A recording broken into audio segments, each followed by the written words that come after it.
Hello everyone, welcome back to my YouTube channel YouTube study official.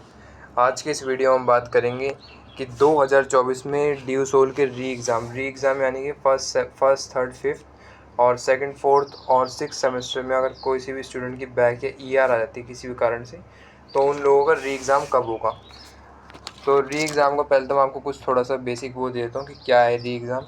री exam आप मान लीजिए, आप अभी किसी बच्चे ने एग्ज़ाम दिया है, फर्स्ट सेमेस्टर के एग्ज़ाम हो चुके हैं नवंबर दिसंबर में, और अभी जो हाल फिलहाल में हुए हैं वो सेकंड फोर्थ और सिक्स सेमेस्टर के एग्ज़ाम हुए हैं। इनमें से अगर आपके मान लीजिए फर्स्ट सेमेस्टर में कोई स्टूडेंट था जिसके 7 में से 2 सब्जेक्ट में बैक आ जाती है, या ईआर आ गई, फेल हो गया, एब्सेंट हो गया, कुछ भी अदर रीज़न जिससे वो फेल हो जाता है मान लीजिए, तो उसको अगर हम देखना है तो उसको उस सब्जेक्ट में पास होना पड़ेगा। अगर वो 2 सब्जेक्ट में फेल रहता है तो वो कोई ग्रेजुएट थोड़ी होगा, कोई ग्रेजुएशन डिग्री नहीं मिलेगी।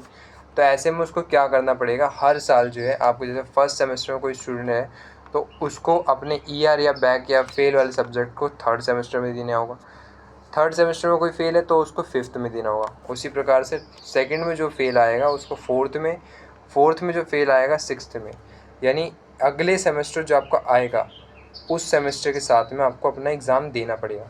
फर्स्ट सेमेस्टर के 2 सब्जेक्ट आपके फेल हैं, थर्ड सेमेस्टर में उन 2 एग्ज़ामों को आपको क्लियर करना पड़ेगा उसी थर्ड सेमेस्टर के ये सारे एग्ज़ाम्स के साथ में, यानी 7+2 9 एग्ज़ाम आपको देने पड़ेंगे। ठीक है।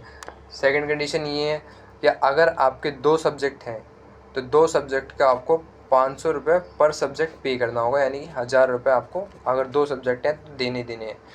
1000 रुपये आपने दिए। 1000 रुपये देने के बाद इसमें ड्यू सोल इस चीज़ की गारंटी कभी नहीं लेता कि आपको 100% पास करेगा। आपको पास होने के लिए जो मिनिमम जो परसेंटेज चाहिए होती है कॉलेज के अंदर, 40% ड्यू के अंदर है। 40% ले आओ तो आप पास हो।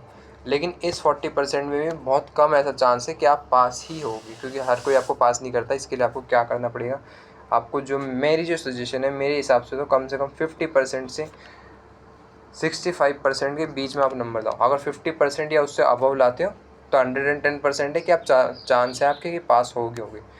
अगर 40% आपके हैं, 40% में कोई भी टीचर ऐसा नहीं है कि आपको जानबूझ के फेल कर दे, और ये कोई भी टीचर ऐसा नहीं है कि आपको 40% आ गए तो आपको पास ही करेगा। वो 40% को आपको 38 भी कर सकता है। अब आप मान लीजिए कोई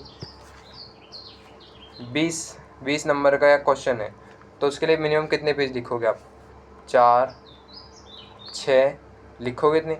लेकिन कम से कम जो है डीयू के अंदर या किसी भी अदर इंस्टीट्यूट में 20 नंबर अगर कोई क्वेश्चन है तो उसको कम से कम 6 पन्ने तो आपको क्लियर करनी है, क्योंकि टीचर आपका कभी भी ये नहीं देखता कि आपने कितना लिखा है। क्वालिटी अगर आपकी है, उसके अंदर कंटेंट आपका दमदार है और 6 पन्ने आपने लिखे हैं तो इनफ है आपके लिए। लेकिन अगर आप ऐसे कुछ भी घिसा पिटा कुछ भी बना के लिख रहे हो तो कम से कम 7-8 पन्ने तो आपको लिखनी है।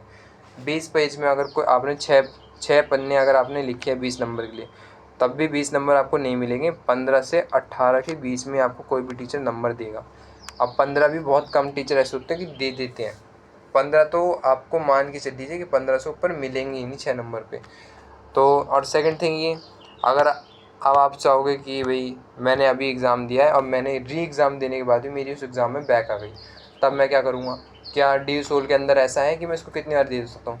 तो ऐसी तो कोई अभी तक पॉलिसी निकाली नहीं है कि इसको आप कितनी बार दे सकते हो। लेकिन हाँ, आपका जैसे कोर्स है अभी बीए प्रोग्राम 2021 या 2020 के बाद जो भी स्टूडेंट ले रहे हैं उन सभी के लिए 4 साल का है बीए प्रोग्राम, मान लीजिए 4 साल का है। तो आपको जो जितने भी सारे सेमेस्टर है, जितने भी सब्जेक्ट हैं, वो सारे सारे इस 4 साल के अंदर क्लियर करने होंगे। अगर 4 साल से आप क्लियर नहीं कर पाए, 4 साल आपके ख़त्म, ग्रेजुएशन की डिग्री आपकी आनी है, वो डिग्री आपकी आएगी नहीं, आपकी रुक जाएगी, आपको फेल कर देंगे। तो आपको 4 साल के बाद अगर आप क्लियर नहीं कर पाते 4 साल में भी, तो आपको दोबारा से फर्स्ट ईयर में एडमिशन लेना पड़ेगा, एकदम फ्रेश एडमिशन। टोटल आपका लॉस है यहाँ। सारी पेमेंट आपने जितनी भी करी 20-30 हज़ार जो भी आपका लगे सब गया। अब आप देख लीजिए, पिछले साल जिन्होंने एडमिशन लिया होगा उनके 7,820 रुपये थे, प्लस पर सब्जेक्ट के हिसाब से 500 रुपये वो देगा। 2 सब्जेक्ट में फेल है, 1000 रुपये, 8,820। इस 8,320 रुपये उसको पे करने पड़ेंगे सेकेंड ईयर में। थर्ड ईयर में हो सकता है उसको और प्लस हो जाए। अब 1000 करके हर सेमेस्टर में वो दे रहा है, तो क्या बेनिफिट हुआ उसको। 25-30 हज़ार तो आपका मिनिमम, एकदम 25-30 हज़ार तो आपका लगा ही लगा। ये आपको पैसे देने के बाद भी गारंटी नहीं ले सकते कॉलेज वाले कि आपको पास करना है। अगर आप 50% से ऊपर लिया तो इस चीज़ की गारंटी है कि पास हो जाओगे। 40% पे कोई चांस नहीं बनता कि आप पास हो गए 100%, कोई टीचर नहीं बोलेगा। अब इसके बाद एक मैं नेक्स्ट वीडियो बनाऊंगा कि कॉन्फिडेंशियल रिजल्ट कैसे निकाले। कॉन्फिडेंशियल रिजल्ट होता है कि आपको मान लीजिए आप 6 सेमेस्टर में हो और आपकी ग्रेजुएशन होने वाली है, लेकिन आपकी ग्रेजुएशन कंप्लीट हुई नहीं है, अभी तक रिजल्ट आया नहीं है। कहीं आपने फॉर्म भर रखा है या कहीं जॉब की ज्वाइनिंग के लिए जा रहे हो, वहाँ पे आपकी ग्रेजुएशन मांगते हैं और वहाँ पे मांग रहे हैं आपको ये दिखाना सिर्फ आप पास हो या फेल हो। तो ये DU वाले जो कॉन्फिडेंशियल रिजल्ट कैसे निकालते हैं, इसका प्रोसीजर क्या होता है, ये मैं आपको नेक्स्ट वीडियो में बताऊँगा। अगर आपको वीडियो हेल्पफुल लगी है तो चैनल को सब्सक्राइब, वीडियो को लाइक शेयर कमेंट जरूर करें। Thanks for watching.